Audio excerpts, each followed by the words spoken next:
I got to admit something, Shaun. When I first met you, I wasn't sure how to figure you out. I thought you were kind of a prick, but then I got to know you, and you're still a prick, but you're really cool about it. But then when I saw your skills when you were cooking that week, we were here building the shed. I mean, your food was really great, and it was cool because you were into it. You threw all those little touches in there, and when you love doing something, you're just better at it, and you really can. Man, you can fucking cook like your husband's gonna come home and beat you. And hey, before we forget, make sure everybody subscribes to the YouTube. Hey guys, go ahead and subscribe. Okay, right now, Guns Blazin Podcast YouTube channel. Subscribe. Trying to get that up to 1,000. Man, what a day! What a day! Fucking everything that could go wrong went wrong for me today. But now, Rich Ragains is here, joining us. Not in bedroom number 4. We're doing it from the kitchen island on here so we can be in the same frame for this recording. Shaun, we haven't seen together. We haven't seen Richie since we built the shed bar. Yeah, we built the shed bar, and then he took a nap, and then we didn't see him again. That's how I've got out of most of my relationships. Richie's one of the best contractors, also one of the best nappers, balls deep in the middle of the project you never saw in your whole life. It should be your resume. That should be at the top of your resume. Like skilled construction tradesman, skilled napper. Like those are your two Well, strengths. wait a minute. I do think we should clarify something. First of all, on that thing, we were drinking powerhouse college spring break drinking, smoking. The whole time, and you guys are 10 years younger than me, and I mean, I couldn't work all day, get that fucked up, and then I had to have naps. Let's run through a little typical shift there for old Rich Ragains. Mm-hmm. We wake up about, 8, and he wakes up at 10. We work till about 2. He'll take a nap till about 6. Come back out, survey the area, move a couple pieces of wood, head back to the house. Okay, let me do one for Shaun. Okay, gets up about 8, gets some coffee going, puts on a tool bag with no fucking tools in it, and goes, "Let's get fucked up," and then walks around, breaks shit, and then I fix it for him, and then we get it right, and then it shows him going, "Look what I just did on the camera." It's fucking great.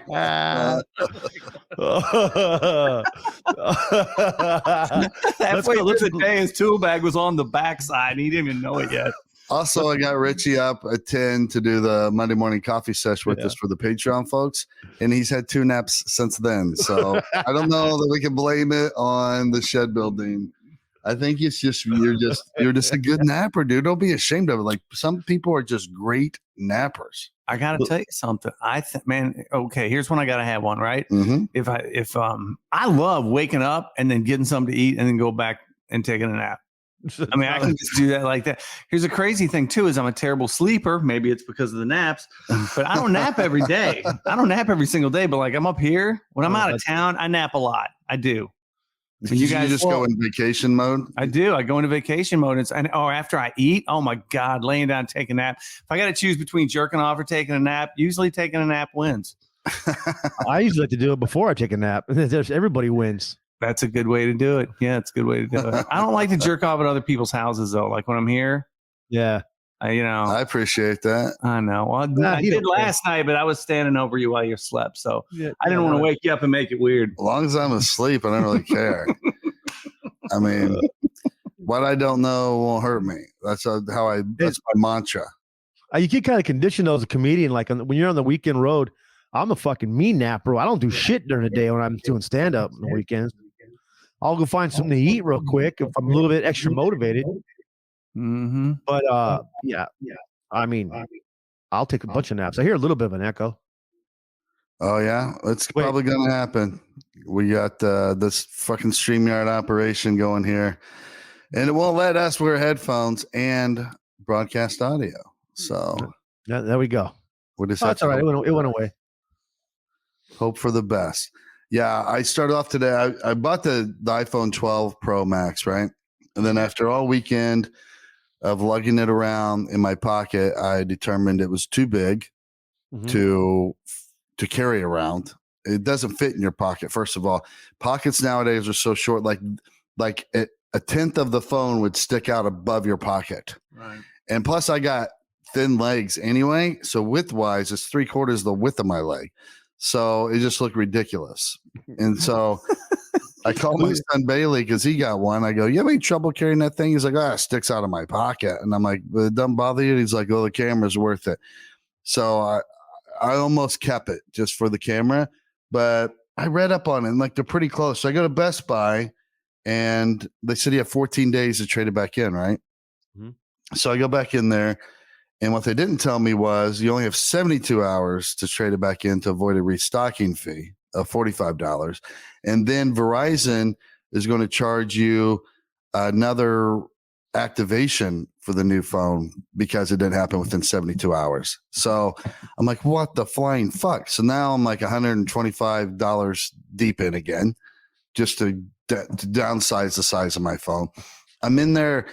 They have to transfer it over for me, and their Wi-Fi at Best Buy keeps fucking up. So he had to do it like 3 times. And I was there for like 3.5 hours waiting for this transfer. And I'm fucked without it because now one phone's not going to work. So I'm like, I'm stuck there. That's the first time that I can remember that I've gone 3.5 hours without a phone. I had no concept of time. I kept forgetting what day it is. I'm like, fuck it. It feels warm, but I don't know what temperature it is. That's driving me crazy. How'd it make you feel? What were the first 2 emotions you felt from not having a phone for 3.5 hours?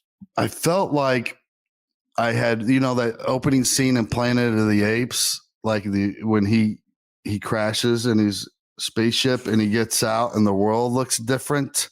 And then like there's no people around or anything. That's what I felt. I felt like I had crash landed in some bizarre world. I feel the same way if I don't have my phone. Everybody around me is a damn dirty ape. Yeah, exactly. It was crazy. I was like, what would I do if today they just took phones away? Well, the worst and then having that happen in Best Buy, you're just like, you're just standing there like some fucko with a dick in the hand. You're like, come on, man. You're literally based off internet here. Get your shit together, bro. I spent a half hour arguing with a TV guy over the TVs because I'm like, why is this TV $950, but it's only $500 at Costco? And he's like, no, it's not. And I go, look it up, bro. So I have the guy, we're looking up Costco TVs. And I go, it's a 65-inch TCL Roku. Like, look at this. It's $492 or $5 or whatever at Costco. And you have it for almost $1,000. And he's like, oh, well, it's different or whatever. And I'm like, show me on the specs where it's different. No. And Walmart probably has the same TV for the same price or even cheaper. If you're listening and you buy a TCL, which I have TCLs, I got the 65 right here, TCL. That's all I'm buying from now on. And you buy that at Best Buy for $900, you should also buy the wall mount for $600. Yeah, because you're a fucking idiot. Never buy a TV. I mean, listen, Best Buy has a lot of things you have to go there for, but it sure ain't TVs, man. I don't get a good vibe from Best Buy. I don't feel like a. No, I like I've always done my phones that way, just because traditionally it was easier to transfer your shit over because they would just do it for you and put on the screen protector while you're there, so you don't have to go home and fuck with that yourself and all that. But for now on, I think I'm just going to order the phone from Best Buy and do it myself. I don't ever let them do the phone. I don't want anybody doing the phone. It takes too damn long to fuck around. Unless I crack the screen or something, I got no choice. But when it comes to buying TVs, it's either Costco or Walmart, dude, or Amazon. I mean, to get out of here. Best Buy is just looking to put it right in your butt, and that's all they care about. So that's the vibe I get, Shaun. Mm-hmm. That's it. You can tell. You can tell when you walk up and you go, sir, and they go, and you're like, okay, that's it. That sucks. I mean, there's some things you got to go for Best Buy for, but for the most part, TVs ain't one of them. Now, I know they got like the Geek Squad and shit. So if you want like my girl's dad is like the sound bar king of the world. Like every TV has to have a sound bar on it. We were just at their house this last week, and he's got awesome TVs in every room. He has he has a sound bar. They're all mounted, no wires showing. So I get it when you want the Geek Squad to come out and make your shit look dialed in with the sound on point and all that shit. Mm-hmm. But if we're talking about straight TV, Walmart or Costco or Amazon, everybody else can fuck right off. Yep. There's no reason to go anywhere else. You got a new podcast, Richie, called Bacon Focus. Bacon Focus. You guys want to be on it Wednesday? I'm going to be killing it. What's it about? It's about bacon. Waffles. Two things we usually don't have but always want: bacon and focus. I'm writing this book right now called Bacon Focus: how to cure your ADD with bacon. Okay, I got this idea because my dog. I held out a piece of bacon to my dog, and he was just like, "Oh, you know, your dog's just locked in the zone. There's nothing else in the world." I thought if I could focus like that just for a minute, I could get some shit done. Okay. So it's basically talking about regular old podcast stuff, but then we do something in it where we talk about just one little tiny thing you can do to get your shit together. Mm-hmm. I don't want it to be inspirational. I don't want it to be fucking motivational. Look, you got your own shit, your own problems. You know when you're fixing them and when you're not. And it's just a place to talk about that kind of stuff. But yeah. And then I want to do food stuff too, man. You know, you do all those cool food shows. Anything where I can. So what I'm going to start doing as well is bringing on bacon and pork products and talking about them. I think it's a great idea. And you've been writing the book since 1987. I think since 2001. Dick. I want you to get this book done. Well, it keeps getting shorter because I thought, okay, there's no fucking good reason to write a book about being focused to make it long. Nobody likes reading anyway. I just needed to have, if you could just write one line every 6 days, you could have finished it by now. Oh, I know. Well, again, it's not the fact that I'm not working on it. It's the fact that I'm doing so many other things, which is still, Plus, if I get this fucker done, it's going to be like, the birth of Christ or something. you just got Maybe not that big. You should write a book on napping. Bacon naps. How hard it is to write when you're sleeping. Dude, Bacon Naps could be the sequel to Bacon Focus. Bacon Naps, Oh, God, that might be the best nap. Like an after breakfast nap, like when you gotta get up early and just house a bunch of fucking bacon, and then you gotta go to sleep right afterward. Mm-hmm. No, it's the noodles. God. Best food for naps is noodles, man. A big carb load. Oh yeah. I do like that though, because my dog, when I do make bacon, my dog is never more locked in. Right. That dog will not. She get hit by a car and she won't blink. She just keep looking. God, can you imagine if chicks loved bacon that much? Man, we'd be crushing. Whip out some bacon, they just follow you right home. It'd be the best. You ever been hanging out like at a camping trip or like a weekend trip, and someone fucks up a bunch of bacon? Just like, come on, guy. Yeah. Oh, I was with my girl, and we were with one of her couple of hers. Mm-hmm. Like a year and a half ago or so. We were in Vermont, and great dude. He's a great guy. And this motherfucker, I come down burnt smelling bacon, and he's got it out there like, who wants bacon? And I'm looking at it like, crows want this bacon. I don't even know if they. This looks like 18-wheeler exhaust chips, my man. The dog just left. Yeah, the dog won't even focus on this. But then the next day I made the bacon, and it was a little bit better.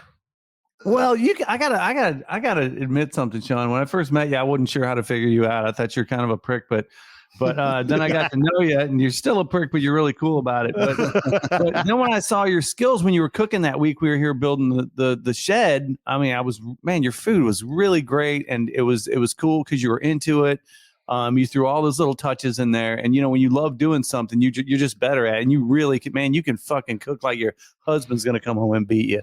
But so I really appreciate that. But I was thinking when you were talking a minute ago about how many times have you ever been somewhere where some dude's on the grill and you're watching him fuck it up, but it's his grill, so that's I mean that's the king of the house throne. But when you're fucking it up, I'm like, you want to come over and go, hey. That's done. Just move that thing. It was funny this weekend on Easter. I got on Twitter and somebody quote tweeted it, but the head coach of, I don't know if it was Oklahoma. I don't know if he's a football coach or what he was, but he posted a picture of his brisket. Yeah. It was absolutely horrible. It was like the most dry. It looked like a fucking plate of scabs. A big old cutting board full of scabbage, and everybody is just letting him have it, bro. How shitty his brisket looked. The smoke, there was no. I mean, it was just unreal how bad it looked. And I just felt bad. I'm like, man, his family's sitting here just trying to fake a smile while they eat this shit, bro. God, dude. Scabbages. It's like an Irish STD. And you know what the worst part? And the worst part is that he had the balls to like, okay, I've fucked up briskets before. I mean, I cooked a ton of them, so I'm trying to, get better at them. Right. I've made really good ones. I've made average, and I've made terrible. And never in a million years would I ever put a terrible brisket on Twitter, especially if you're the goddamn head coach of Oklahoma Sooners football. You got to have some respect. I mean, people I know the Midwest, they don't fuck around with brisket. Yeah, and you can't be putting that up. And you're like the dad of the team when you're the coach. So, I mean, come on. You represent more than just the guy on the grill. You got to nail that shit. I bet you money he lost at least one great recruit over that post. Some guy from a food family like, man, I could have got, Mama, this guy don't know how to do brisket. Yeah, some kid's dad was like, son, we're pulling you out of that school. Look at that man's brisket. No self-serving son of mine's going to go to a school with a fucking guy that makes brisket like that and has the balls to post it. I mean, can you really trust somebody who doesn't salt their food? They cannot be trusted. No. I mean, if you eat without salt, like you're not fun. That's just what it tells me. You're not fun to hang out with. You probably wear a mask in your own car when you're by yourself. Oh my God. That's so true. No, but that tells stuff about you. Like people are like, they don't put spice in their food. They're terrible in the sack. Oh. Yes. Like I will immediately, when I was single, after having sex with a girl, if it wasn't good, I would immediately like, hey, go cook something real quick. And then no salt every time. And I'm like, yep. This is it. And goes hand in hand. And then I started flipping it. I got smart. Like, okay, make me a meal before we even decide to have sex. That way I know if this is an unsalted, unseasoned piece of shit, then there's no need to have sex because you're not going to know what you're doing. And that's just you being a gentleman, because most guys wouldn't really care. They're like, well, at least I'll get a nut. But you're like, you know what? I'm not even going to waste the nut or the experience. I'm not going to let you call me an asshole like it's my fault this didn't work out when you cook like shit. I should have known you're going to be all teeth and gums. Yeah, but if she whips out a hot dog and puts hot sauce on it, it's going in the beehole. I promise you. Okay, it's going in. It's in like prison dick. Oh, man. Yeah, bacon though. I like a lot. I like to bake it a lot. Have you tried Wright's bacon, Sean? Wright's? Have you tried Wright's bacon? WRIGHTA? Man, it's so good. What is it? It's oh God, Lanning turned me on to it. It's Brad Lanning, big, thick, buttery, bacony stuff. It's twice the price of regular bacon, and I just throw my money at it like a cheap whore. Yeah, the quality bacon. I stopped buying shitty bacon a while ago. Yeah. If you don't know any better, you're like $9 for a pack of bacon, but you're like, yeah, you're getting your money's worth. Believe me, that's the easiest $4 extra you're ever going to spend. If you just throw your money at it like a cheap whore, that's contradictory. Like a cheap whore is not going to spend money. Mm-hmm. She's going to like hoard her money and probably go with cheaper bacon. Yeah, that's like because that's like giving $10 for the shitty bacon, right? Yeah, you meant with the financially irresponsible whore. Like I mean one that hasn't etten for a little while. Oh, like a starving whore.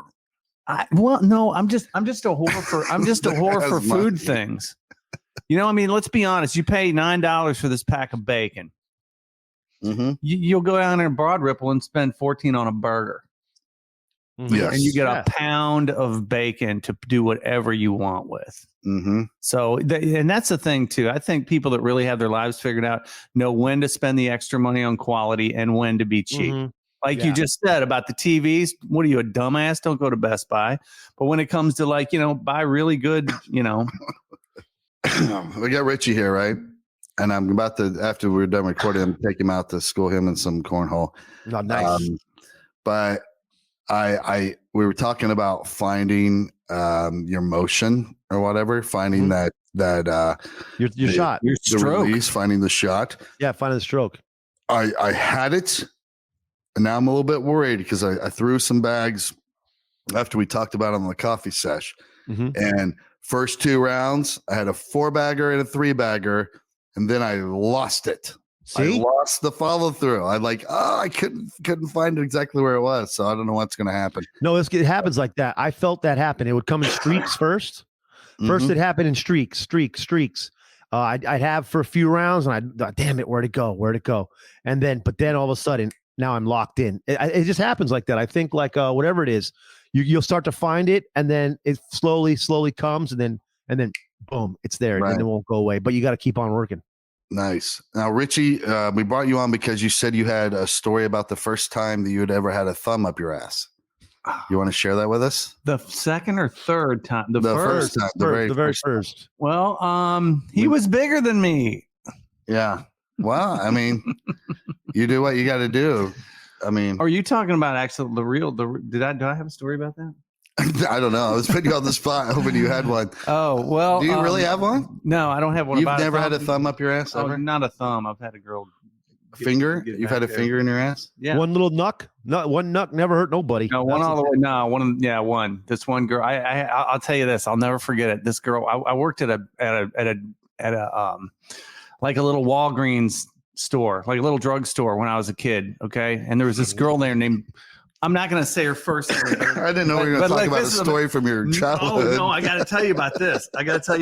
So this girl was so smoking hot. I mean, her body was unbelievable. Face, not so great. But the rest of it was just cars wrecking off the road looking at her walking down the street. And how old are you? I'm 16.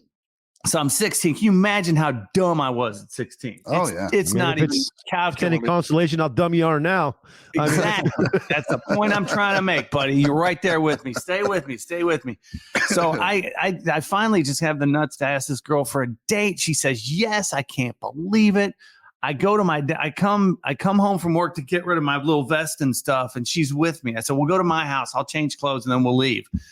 And we go to the house, and I said, here, I'll just be a minute. My dad's asleep in the recliner when we get there, of course, like father, like son. And she's standing there, and he's like, oh, hey, how you doing? He wakes up, and he looks at her, and he's talking to her a little bit, and we leave.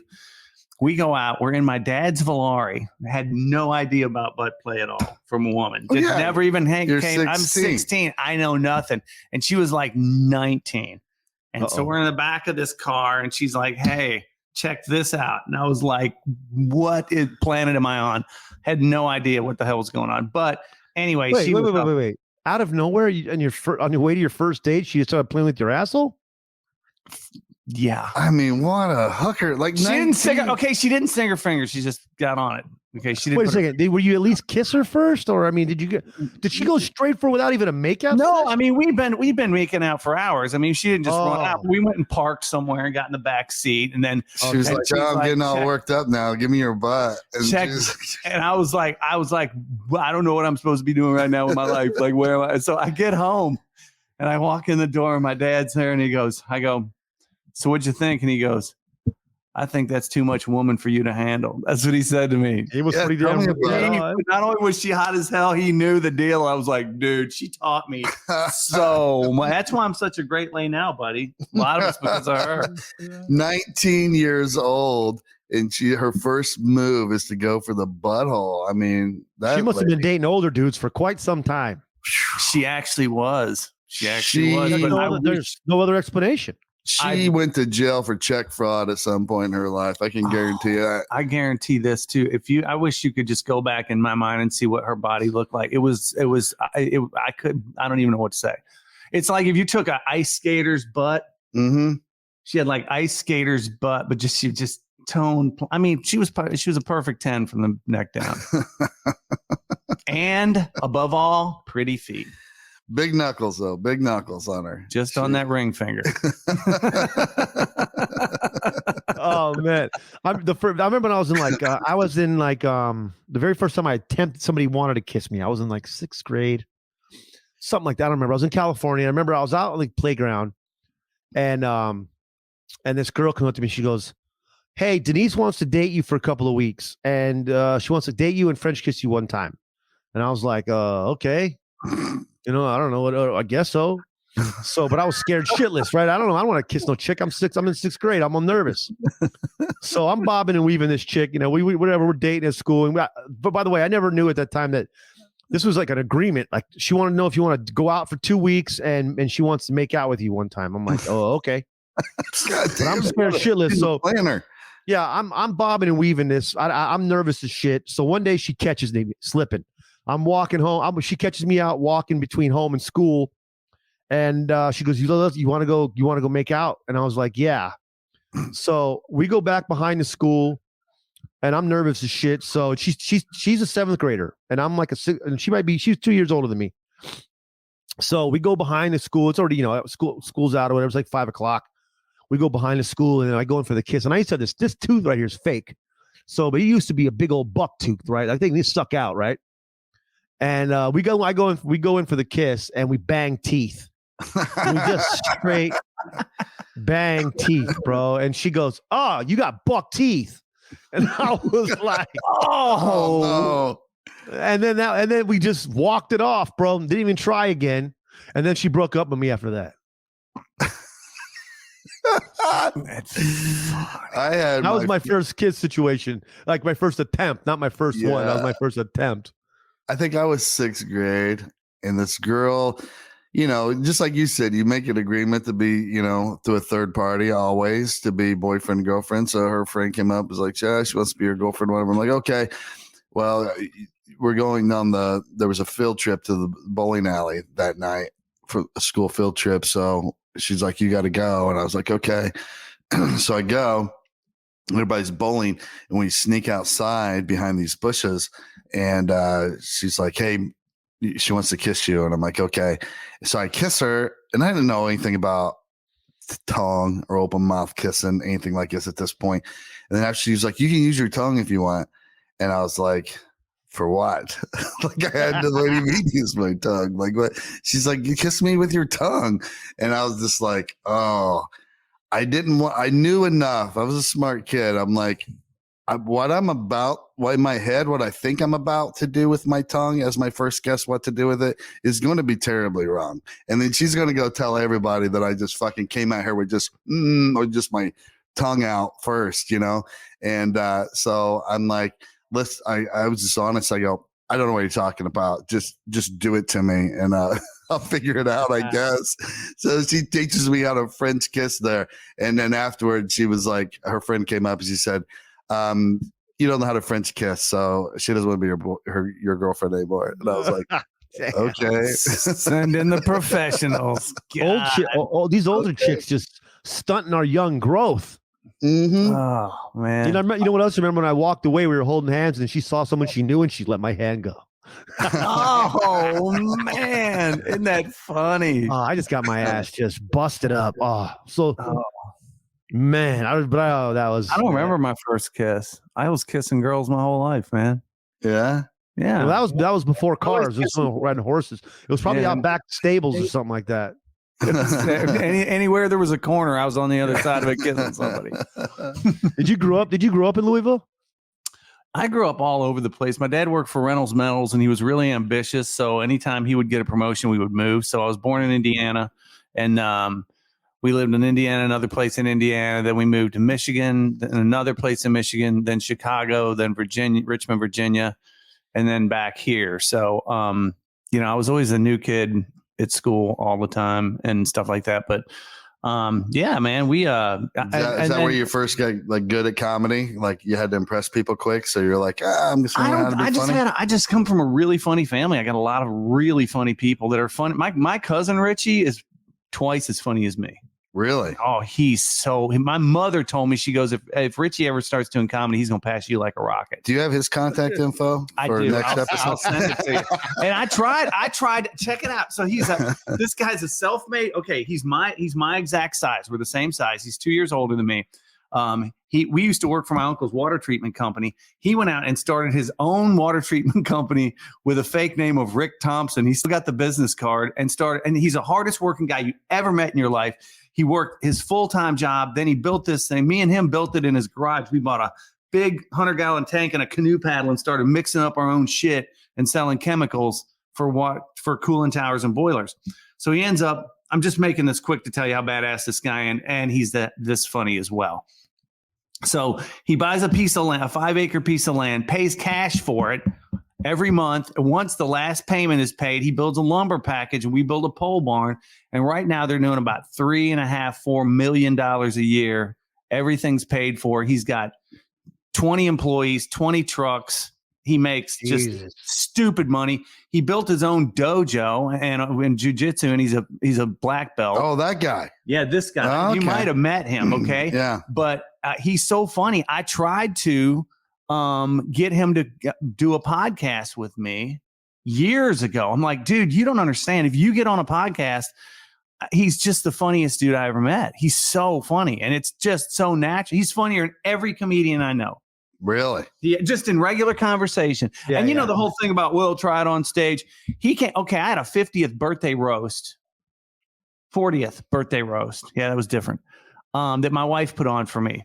So all these big time, or really good comedians are on this roast. He went up there and just ate their lunch. Really? And he wrote it in the stands at his daughter's basketball game on the way to the fucking thing. Of course. I mean, he's that funny. I've been trying to. Last time I talked to him, I said you need to get a podcast. He'd be big as Rogan. But anyway, I come from a really funny family, and a lot of good storytellers. My girlfriend did that because she was, she was a teacher, but part-time server at Morty's Comedy Joint, and Miss Pat asked her to be on her roast because she always thinks thought Angie was funny, so she was like, be on my roast, be on the panel. And be a roaster. And she was like, no. And she's, Miss Pat, if she wants you to do something, you're doing it. Yeah. So she's on, man. She's on. I was out of town, so I had to make a video for my thing. But so I sent that. But I was like, I'll help you write the jokes if you want. And she was nervous, like so nervous to the point that she was crying all night the night before. Like she's like, I'm going to go up and it's going to be horrible, whatever. And I wrote her all these jokes, and sent them to her. She didn't use one of my fucking jokes, by the way, which kind of pissed me off. But she fucking wrote all her own jokes, goes up there and fucking destroys the panel. Like she's by far the best one, the best roaster on the entire panel. Out of all the comedians there on Miss Pat's roast, better than me, better than everybody. And then she retired from comedy. Everybody tried to talk her into doing stand up, and she's like, "No, I'm going out on a bang." That was the best. She was always the best at randomly bagging on you in the lobby too. Yeah. Like, oh yeah. When you're just sitting there waiting to go up, where you just got off, like when we were in the motor pugs, she would just lay into us about the fucking motor pugs, bro. I would die. What are the motor pugs? What a great name. That was our group. That was our improv, our stand-up comedy improv group name. When I first moved to Indy, we had a group going. Yeah. The motor pugs. I'm going to get that tattooed on my something. Motor pugs. What's your prize for flight? She used to lay us, man. She'd always just get us. She always had impeccable timing. Yeah, she's got great comedy instincts. And we play that one game. Bowers always wants to play this game on streaming. People listening will know what it is, but it's kind of like Cards for Humanity or whatever that game Cards is. Against Humanity. Cards Against Humanity, but it's like way better and it's for streaming. She fucking beats everybody's ass and that every time. It's like demoralizing. So I think I'm just gonna have her start writing my set. God, it sure sucks when your girl's funnier than you. I know, it really is.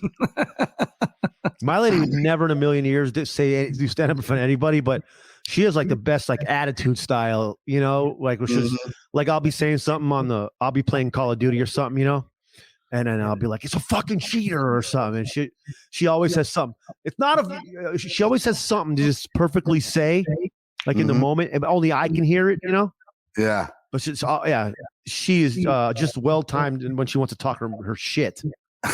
Bowers nailed my ass a while back. He said, I was talking to something, but he was talking about how much I read and all the stuff I know and stuff like that. And he's like, I go, look, man, just because I spent a lot of time in my life in the country, I said, I'm smarter than people think I am. And he goes, well, you'd have to be.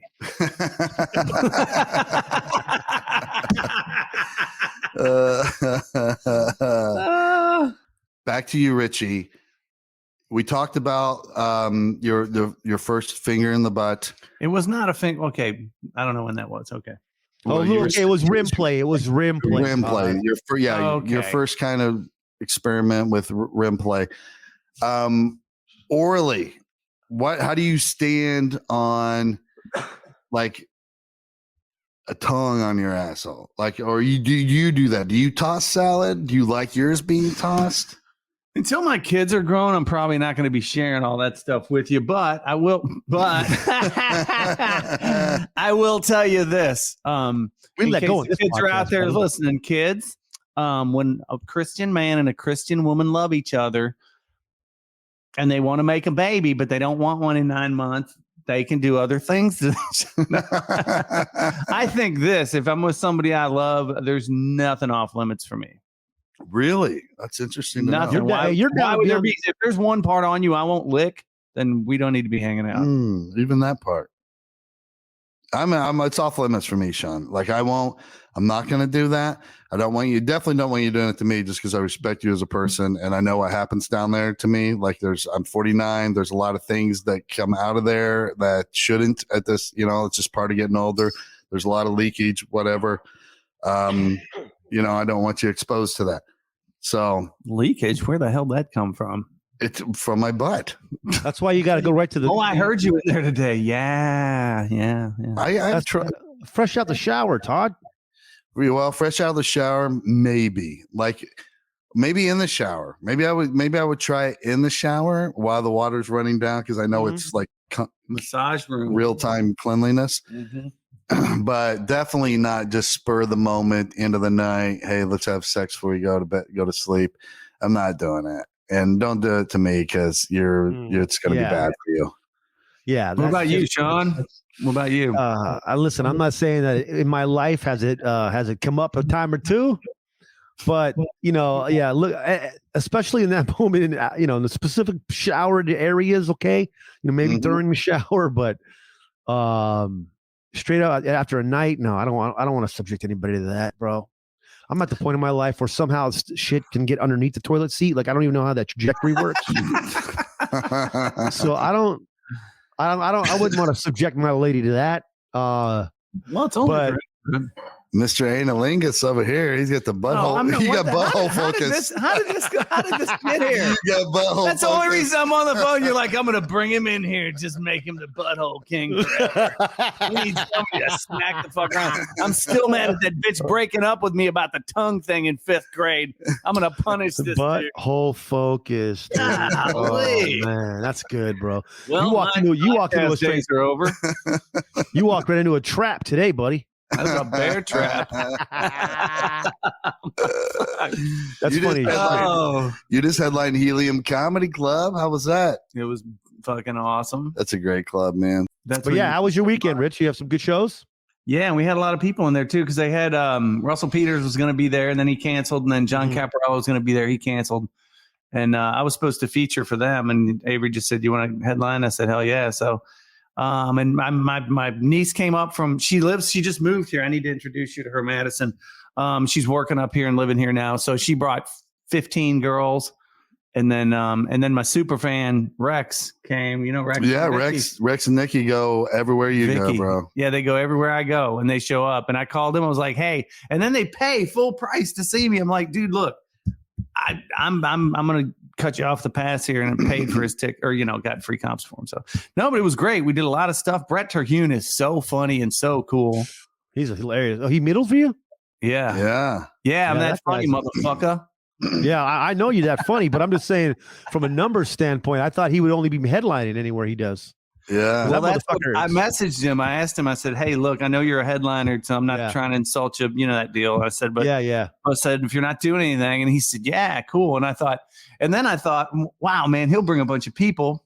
And I was talking to him. I said, did you, he seemed really, he was really concerned with whether because he was rusty. He hadn't been on in a while. And he was really concerned about it. And I'm like, you're concerned about it? Like, why would you ever be concerned about it? He's so funny. And, but he said, no, I didn't tell people about this one I didn't want to punch people to see me suck. And I'm like, how are you going to suck, bro? I mean, what? But that's why his craft, that's why his craft is so high because he's very meticulous about it. Like, Oh yeah, that motherfucker's videos. That guy's a savage, bro. dude. He used to do this character, Sean, around here called Coney Danza. And it's him in a hot dog suit, and all he does is he would go up at the open mics and just do nothing. His entire set was just hot dog jokes. It was so funny, dude. He was always good for shit like that. Oh my god, that's so funny, dude. Yeah, and his just committing to the character is just so. I mean, goddamn, it's so funny. Did you see him on the podcast, Joel McHale, and who's the Asian dude's name from Dr. Ken? Yeah, Did you see him on there? No.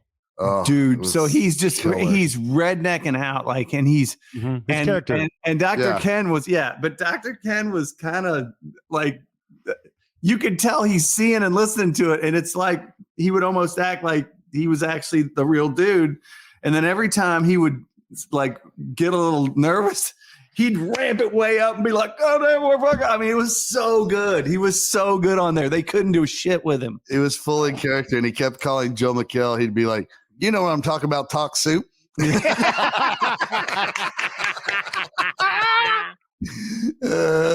Oh shit. God, it's so good, bro. Watching people in the comments get suckered into the character is my favorite. And then and then everybody's like, "You just been Terhuned." And you can't. The thing is, when you're doing a character like that, you can't hesitate. You can't pause. You gotta. No. He stepped on the gas. I don't know, like 3 or 4 big times. It just took it off, man, and it was just perfect. Yeah, good for him, man. Because he was always trying creative shit like that. It's good to see that one of them took off outside of like being famous for it in Indianapolis. Yeah, that's a lot of times you see what does blow up on the internet is when someone does just over 110% commit to a character that they build. My buddy Frankie Quinones blew up, but with a Cholo fit. Yes, that was so funny when you first showed Creeper. me. Dude, so Creeper. funny. Now he's humongous. He has his own wine line now. Mm. I mean, he's on commercials and shit. He's a I think he has. Yeah, his name is Frankie Quinones. He has a show on TBS. I mean, he's got all kinds of stuff, and he's very advanced in his career. But it's called the Dress Up Gang, and he's been in festivals. But now he has this character called Creeper from Cholo Fit, and it's just getting millions of views. It's fucking hilarious. Do you want to talk about your character idea? You mean my cornhole one? No, the original one, the one you were cooking up for a long time but never did. Which, I mean, that could be anything. Dick Camaro. Oh yeah, Dick Camaro. Yeah, that what we're talking about the same thing. Okay, same thing. Oh, Sean, you're gonna love this. So Dick Camaro is this dude. Obviously, he's pretty much of a badass because his name's Dick Camaro. But Dick Camaro is a cornhole enthusiast and a philosopher. Oh, okay. He's also a self-help guy who can help you get your life worked out, but he's got to take a look at how you throw a cornhole bag. So you come out and you throw a bag and he looks at you and goes, "So why do you hate your mama?" I can tell from just his shoulder right here that you got a little bit of homophobia and don't know if that's real or not. And so he's just working with people to help them get their shit together. And he said he's phobic about left-handed people and Methodists. So we started when we were back playing cornhole all the time, back when I used to have my game still, me and Lanny and Bazanis and all those guys. We kept coming up with all these scenarios for Dick Camaro, and when we'd throw, we'd narrate while we're throwing the game and go, "Okay, it's a 1980 Winter Nationals here in Stockholm, Sweden. Dick Camaro is up right now having a terrible time against his arch nemesis, Sanchez, who recently did some dirty online stuff to hurt his son's grades. Is da-da-da-da-da." So, and we would just sit there and drink beer and talk about and make up these scenarios about Dick Camaro. And he's, and it's like this, Ali Frazier type dude. He's a country dude, but he's like super smart and can fix anything and da da da da da. It's like whatever. It's like, well, whatever it is, Dick Camaro can handle it. It's like you, but way exaggerated. Yeah, basically. That's right. Oh man, so I thought that was so fun, but I didn't really have a place to plug it in. I didn't really know how to make it, how do you turn that into something? I mean, I like the name. Oh yeah. You know what it is? I think it's just and I don't know. There's like a certain type of person where you just fully commit to it and just start posting it and that's it and hoping it pops off. Yeah. Like 'cause a lot of times, like I think, especially with me with the kind of character stuff, like I had one decent character pop off and that was Polar Vortex. Mm-hmm. And that thing fucking exploded, but I never took it to the next level. Right. When I like I should have. We cartooned it once, but overall, and that's like the only thing people still request for me to do from Pat from the Pat days. Right. And but I just never ran with it. I half-assed it. You have to fully commit to it, like Brett, that guy put a video every time something happened, he took it and ran with it. No matter what it was, he took it and ran. Yes. And you just can't care about what people think or the first reactions. You just got to keep putting it out there. And then because that character, which when you look it up on his social media, I was making fun of him for it because I'm like, it's Brent Terhune. It's his real name, Brent Terhune, but he's in character as somebody else. But it's Brent Terhune is the name you see on the social media account. Yeah. So he was like, "Yeah, I didn't think it was going to go anywhere. It was just something fun I was doing for my friends locally, and then this one day I turned around and it went viral and it took off, and I was stuck with my own name on it. Like he was like, if I'd have known it was going to take off, I'd have created a character name. But yeah, exactly. I wrote him a line during the Democratic National Convention. I said, "Don't forget, folks, what DNC stands for. Don't know shit." Yeah, dude. He kills that shit. Well, his wordplay is so good. Oh. I mean, his wordplay is just he's just nailing, and he's always like one off, like calling him talk soup. Yeah. I mean, that's that joke was explained to you just like that with 2 words. Yeah. Wow. Did you know much about Tim Wilson, Shaun? No, not much at all. He's kind of a legend. He got huge on Bob and Tom, but also like Billy Cardell, like got his start through Tim. Like he was big and like all comedians knew Tim, right? Billy Gardell? Yeah, he got Billy Gardell his start and signed with his manager and shit initially. So anyway, he's just legend of a road comic. He just always wanted to do it his own way, so he kind of stuck in the Bob and Tom market. He had chances to take off several times and glances of fame, and then he just like, nope, I don't do it my way, right? So he's a guitar comic, but also he does a lot of just stand up too within his act. But hanging out with Stuart Huff this week, I always love hanging out with Stuart Huff because he toured with Tim so long. He has all these legendary Tim stories from the road. And he's like, dude, one time we were at this, like he had sold out this club, like 350 people in there or whatever. He usually did theaters. So Tim didn't take no shit. Like somebody lipped off at the crowd and, he could have fun with you. But if it borderline like was racist or something like that, because he was married to a black woman, like he had a very quick trigger. So one time I saw him whoop a dude's ass at Comedy Off Broadway in the crowd. Did you really? I was there for it. Yeah. I said, one more time, one more word. Dude said one more word. He came down in the crowd and slapped him around. Well, he was telling me about the time he broke a dude's collarbone. He jumped off the stage and like a downward kick as he landed off the stage and snapped the dude's collarbone. He had to go to court for it and everything. And I was just like, holy shit, man. I missed I don't have any of those stories. Like I wasn't ever like in the depths of hell, with stand up like some of these guys were. But you had a fight once, right? You guys took into a parking lot a handful of times. No, one time I was in Phoenix. I was on this first date, and somebody overheard me talking. Me and her were talking. I was downtown Phoenix on a Tuesday night, and somebody overheard us talking, and they go, "Hey, yeah, man, they're doing an open mic around the corner. You should go do it, man. They'd love to have you. And I was like, okay. So me and her walk over, and I knew the guy running it. He put me up, but he put me up. I was going to go up last because I already had some Comedy Central credits. Mm-hmm. And so they were going to throw me up last as a special guest. Right. So, but I'm watching. It's the worst crowd I ever seen. And I couldn't believe it. And I mean, it wasn't like it was a hardcore room. I've done gangster ass rooms in LA with actual gangsters that would throw bottles at you, and I would be nervous. Like, right. Actual audience members that scare you. These people were all they came from like a fucking charity run. And they were wearing their Harley. Yeah, they were wearing like fluorescent colored shirts, like a 5K for something. Oh, a run. I thought you meant like bikers on a biker. No, like fucking run. Like these are a bunch of soft ass people in here, and they're yelling at listen, with the comics being pretty much terrible, yeah, but hey, fuck off if you don't like it, bro. Get a beer and laugh at how bad they are, right?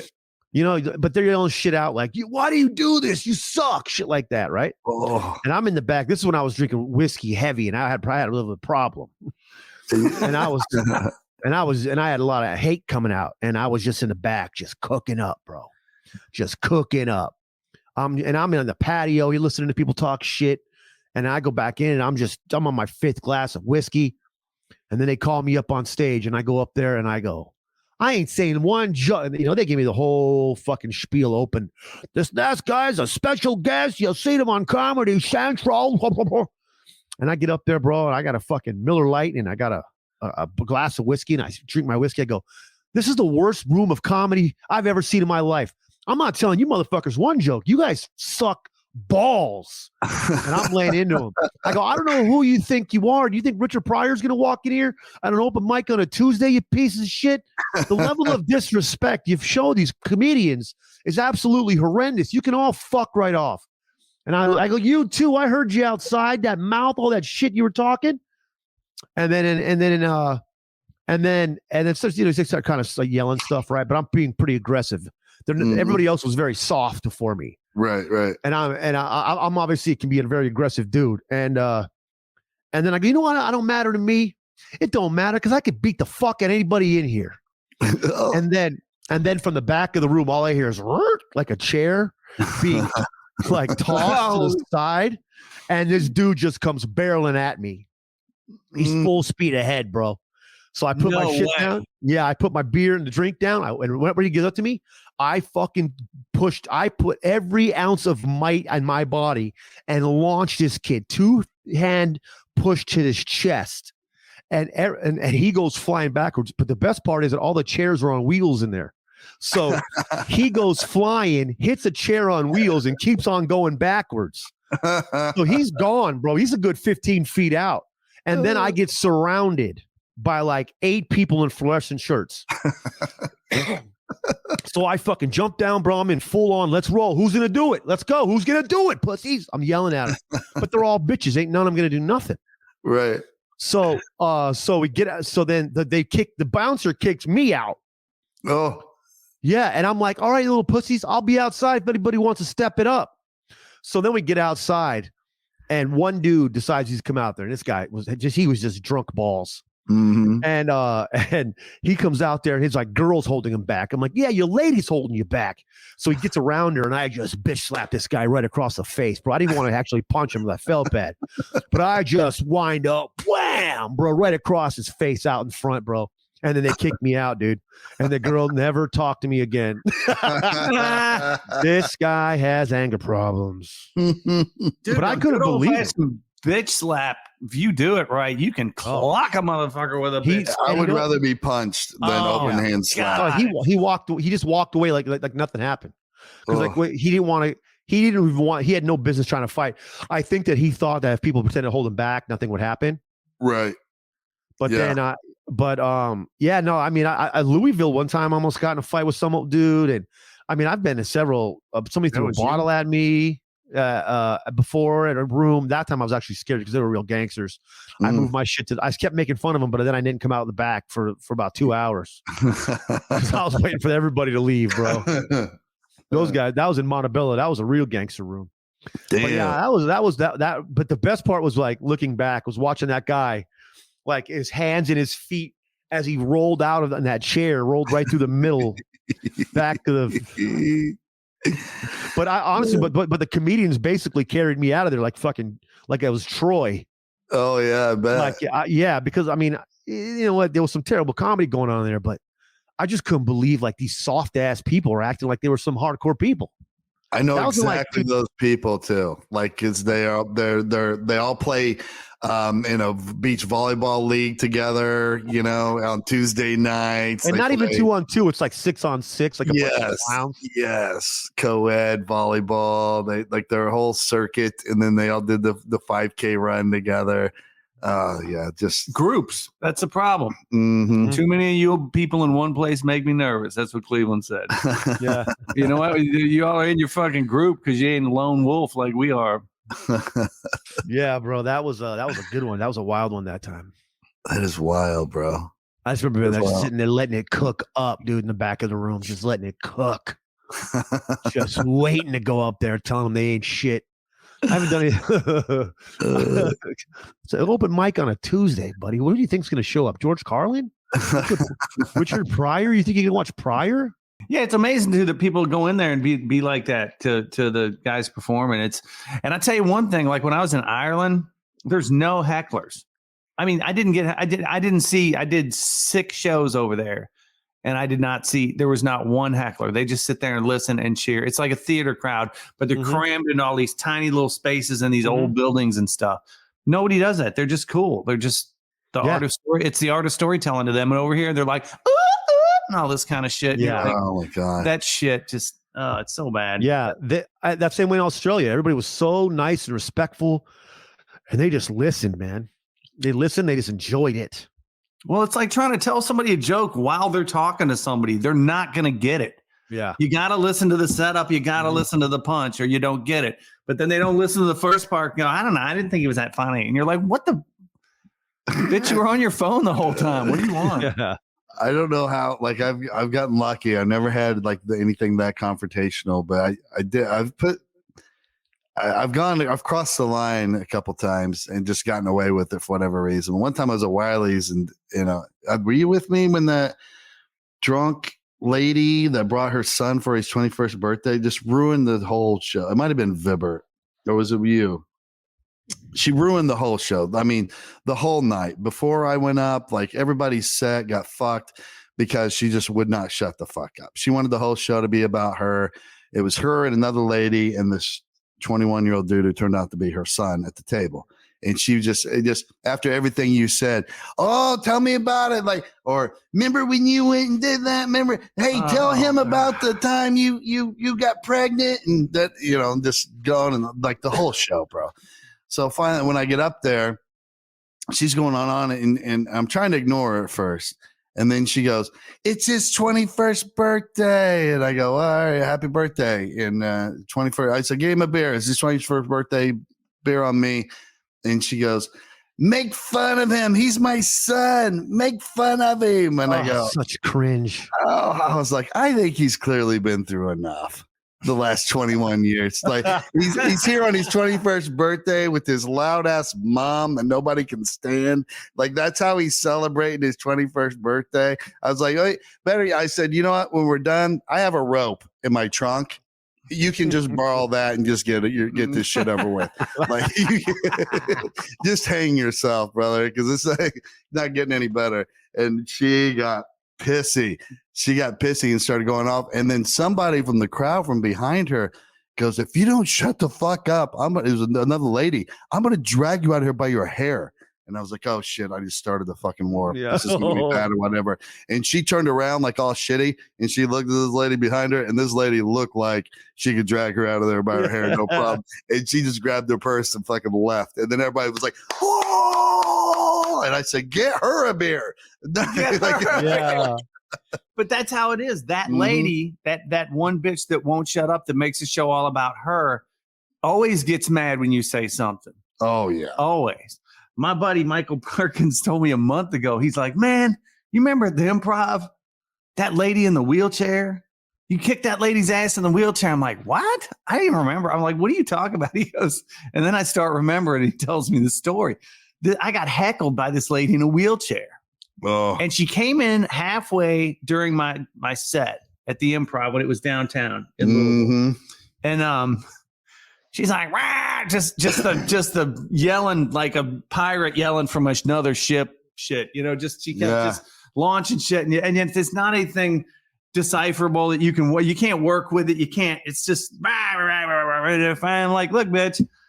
I said, and I'm laying off, I'm laying off because I don't want to say some, you say some shit to a lady in a wheelchair. Yeah. I mean, I'm gonna fucking shoot a hole in my own butt. So finally, she said, "I'll tell you something about I don't know what." I finally drew my sword and gave her with something. I said something like, "Bitch, something."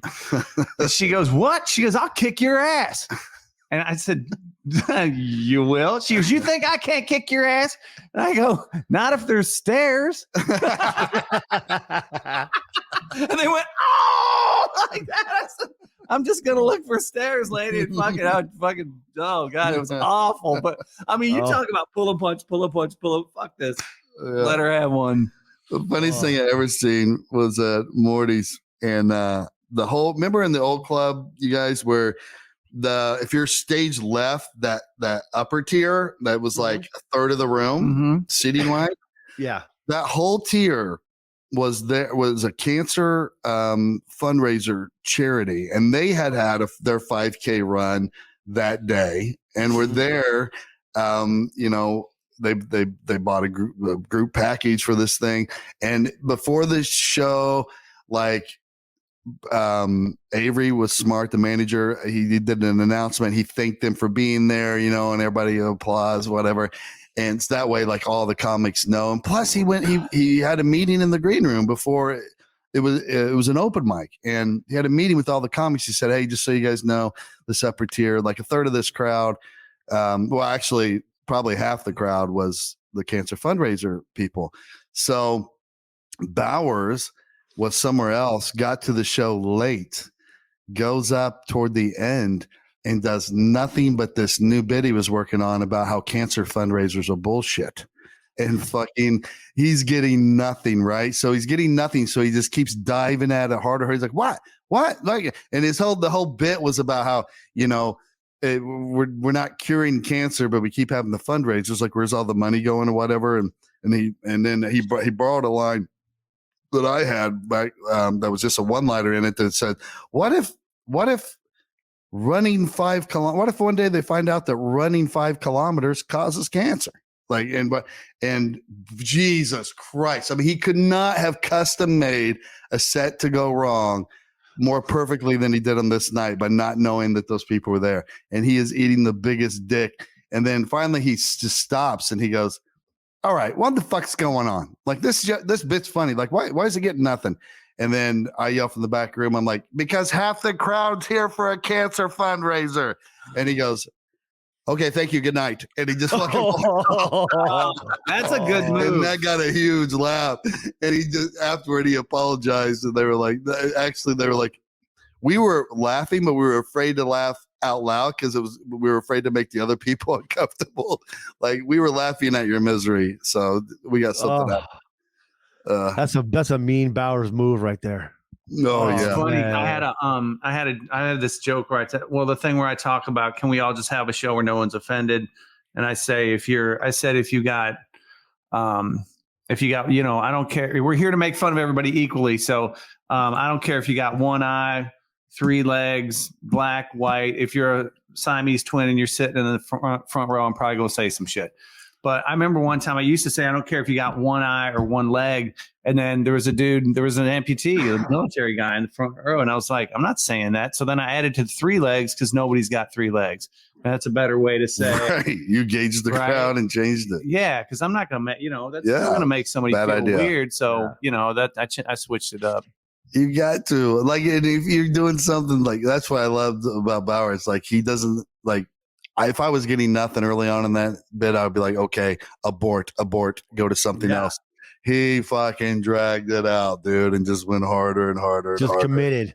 Oh my God, it was so funny. We were in the green room fucking on the floor, rolling, laughing so hard. I bombed my tits off in front of Forrest Lucas, the Lucas Oil guy. Oh yeah. With that Tom May bit deal. Tom Abe. We went to do this comedy show for Lucas Oil up here somewhere. And what we didn't realize, there was a 3-hour award ceremony, and we're going up after the award ceremony. 3 hours. And what happened was the MC said goodnight and forgot to bring us up. So half the room is turned around, emptying out. And we're over there like, what? And he sees us, and he runs back to the mic. He goes, wait, we've got comedy now. And all these people are turned around. They're like, oh, fuck, man. We got to stay longer. And half of them just ran for the door, and a few of them settled down and sat there just like, fuck, man. So I got to go up first, and I go up, and first I said was, hey, everybody, good to see you. And Forrest Lucas is sitting right here. He was in the front row. I go, hey, Forrest Lucas, when's the last time you changed your own oil? And they just went like fucking, and I was like, that's a good joke. Since you changed your own oil, or Mr. Lucas Oil, and so it just fucking, I just stabbed myself in the heart. So I'm doing like 5 minutes, and it's the worst set I've ever had. And I was a seasoned professional. I could not handle this wave of this. I'm sinking this ship.